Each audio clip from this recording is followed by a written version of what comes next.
Welcome back to Land the House. I'm finally going to do something that I've been meaning to do for a long time.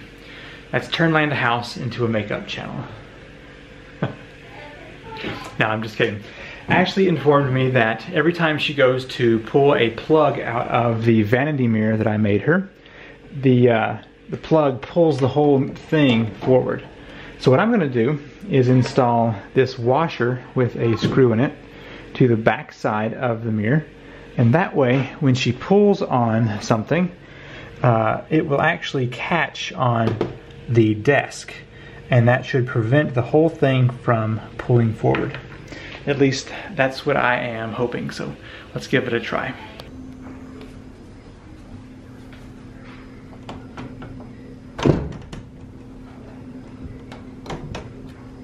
Over the past year and a half or so, I've been storing my ram pump shipment boxes like this, and this, and this, and this, and this. And it's not a very practical system, just having them all around the shop here. So today what I want to do is build a little shelf that I can properly store these for easy access and use. So what I'm thinking is a shelf that goes right in here, and then I can use these cross pieces in here for the top shelf as the support to keep the boxes from falling over. Anyway, so let's see what we can get into with making a box shelf. Typically I have three sizes: the 18-inch tall, the 26-inch tall, and the 24-inch tall. And they typically are about 8 to 10 inches wide for all of them, so 8. So if I did enough, I think I get them all to fit in between this one bay here if I needed to. So what I might do is make the shelf tall enough that the 26-inch box will fit up in there, and then I could just have the 18-inch boxes come out this way. So 2 going this way, 1 going this way. That way I can have my shelf extend a little that way, and so I have all the tall boxes in there and the short ones down in here. So let's give that a try. I found a piece of this 1/2-inch OSB that is 13.5 by 29.5. Now I wonder if these boxes here will stay on this without flipping over. Yes, they sure will. Okay, I think this is the piece I'm going to use as my base for this shelf. Got a 2x4 with a couple scrap pieces here. So if this is 29.25, and I have these on the sides, which is 3 inches, so I need 26 inch and 1/4 for the 2 front pieces. So let me cut those real quick. I got the other boards here. Now I'm just going to use some 3-inch screws to hold the frame together. My 26-inch boxes actually need 32 inches of height for the collapsed box. And so I'm going to take my measuring tape and pencil and see where I can get about 34 inches, I believe, in here. So right about there. And that's going to be the top of my piece here. So I'm going to come down a little bit and have the shelf here so that the boxes have plenty of room to stand up. I'm going to place this frame right here where I want it. I'm going to go ahead and put 1 screw in real quick to kind of get it into place. Maybe I'll come from this side. And that'll just get it to stay up there while I can level it out here. It's looking pretty good right there. Now I can just get this locked down. My apologies for the really cramped angle in here. I've just added this board right here to the wall, and I'm going to use that as a support piece. So I'm going to set this piece up here and match up the top corner right about there, and I'm going to mark out on the board what needs to be cut. Okay, as you can see, right there. That's the cut I need to make. And then up top, I'm going to be doing a 45 here. If you're finding this part of the build interesting but lacking in steps, I've actually got a dedicated video on this process that I put the storage shelves in. You can watch that in one of my workshop build videos.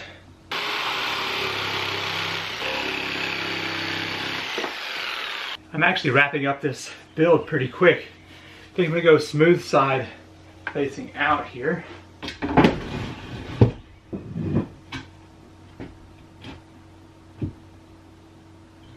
And then just using some 2-inch screws to get the OSB onto the rest of the wood here.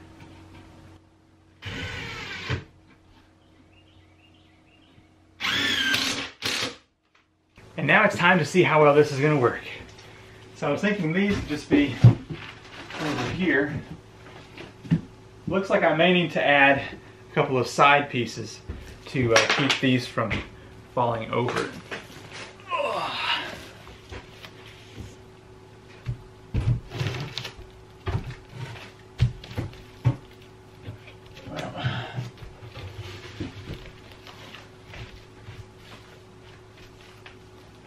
That's pretty good. Let's see about this one. Yeah, I think they're all gonna fit. Well, that is certainly much better. And the height was just perfect, because if it had been any higher up, like an inch, I would not have been able to pull these out this way and pull them down. So works out really well. But that'll definitely keep the boxes off of the floor, and I know where they are. So very happy with that. And here's what it looks like as a support piece under here. Just a small block, and then I cut it up here to fit that little piece right there. So anyway, I'm happy with that. I just set up my new Lansing 2 ultralight backpacking tent. Now you may be thinking, Seth, I thought you were sewing your own tent. Well, I am, but I kind of gave up on my dream of sewing that and just bought a professional tent. But I'll probably still finish my old tent just to say that I did it. Well, now I have started on a project that I've been meaning to do for some time now.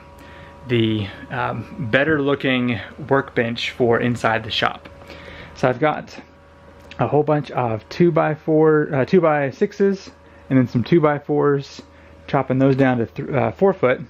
And then I'm ripping off the bull nose over here so that when it's done, it'll have that nice smooth edge on it there. Whoops, that's not good. I'll put that inside somewhere. Anyway, so that's what I'm doing right now. I think in a little bit, we're gonna go to the store and buy some groceries and stuff. But for now, I'm gonna just get some work done out here on the upcoming workbench. So it's gonna be exciting to have this project actually done. And then what's my current workbench will be another one of those storage shelves up here above the ram pump stuff. So I'll have plenty of storage up there for just stuff, and then I'll have a nice workbench here that can eventually be rolled and stored over here by the door if I'm using some other something here in the main shop. Emma has crawled under this chair and gotten stuck, and we don't know how. Here, let me lift the chair up, and oh, there we go.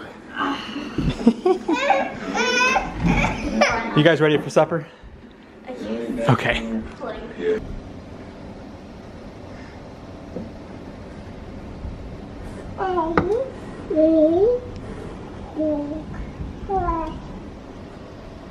It's raining so heavy outside that it is jumping my ditch right here and getting up next to the house. It's not good. It's time for us to go to the grocery store and out to eat, and we have picked one of the worst rains of the year to do it in. Well, you had to get stuff done, so it's your fault. You knew we had to do this the whole day. So we're waiting for the window to defog in the middle of summer so we can go to the grocery store. It never rains men. Men? Yeah, why can't it rain men? It's not raining, man.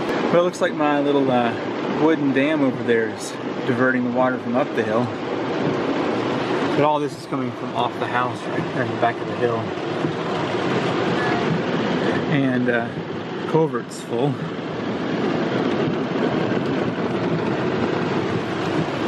Oh yeah, it's really washing out the road.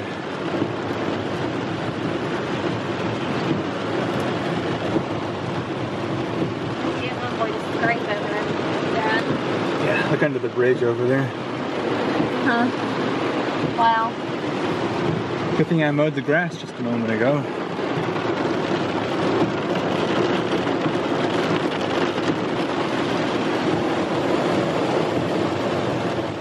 Looks like it is. Oh yeah, I need to check on that. Yeah, you're right. Pretty early. So yeah, it's skipping out some, but most of it is going over there where it's supposed to.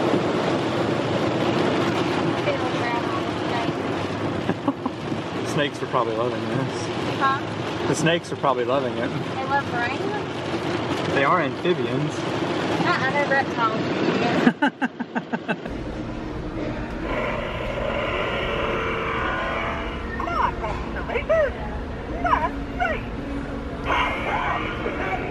That rainstorm was crazier than I've seen in probably 6 years. I would say we got around 1.5 to 2 inches in less than an hour for sure. It washed out all kinds of stuff. This is all new. It's washed all of my mulch out of here. So I had this trench built and I had just thrown the dirt up, and as you can see, it had just washed so much off the hill and it was coming over my little dam into the house. I'll have to re-scoop all of that.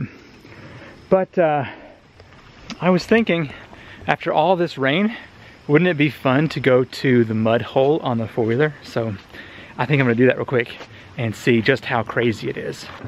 All right, we're coming up on the first mud hole.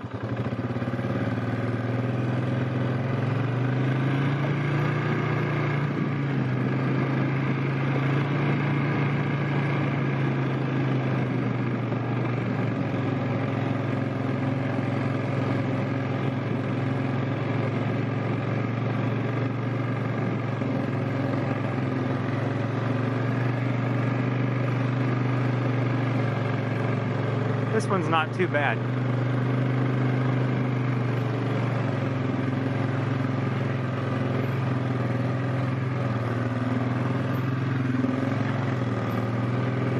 The next one's the serious one. The reason this next mud hole gets so bad is because this hill right here goes down into the hole and just really stops it up with water.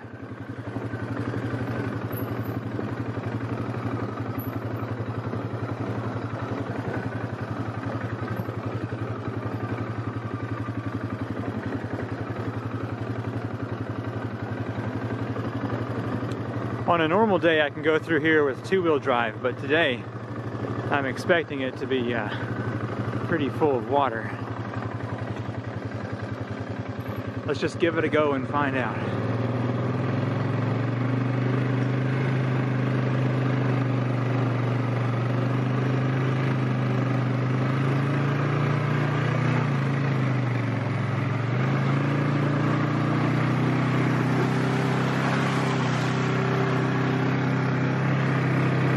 Not bad. That was a fun quick ride. I almost got stuck on the way back.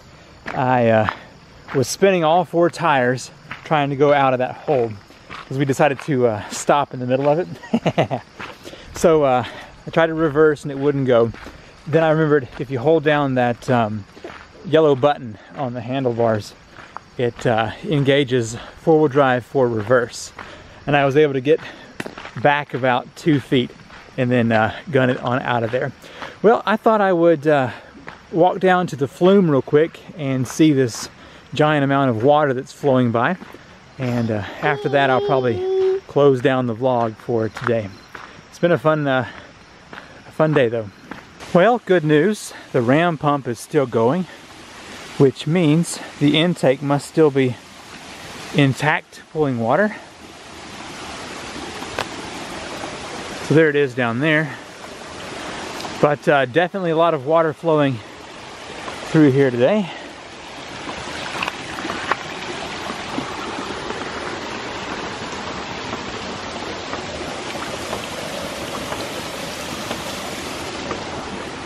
Let's go check out the intake and see just how much it's moved from all this rain.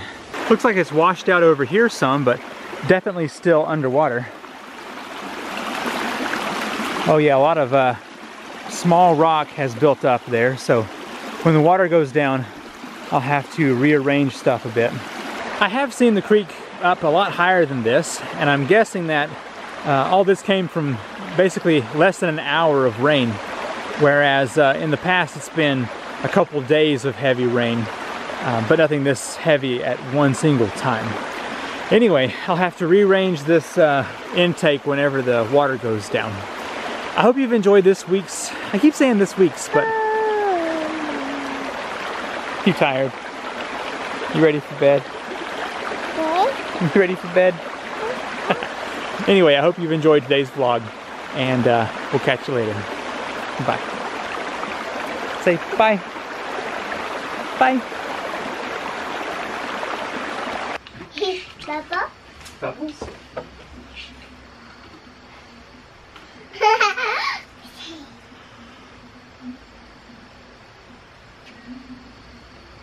Bubba? Oh. But Here comes the big one. Here comes the big one. Got it. that's sticky. Got it. Bubba?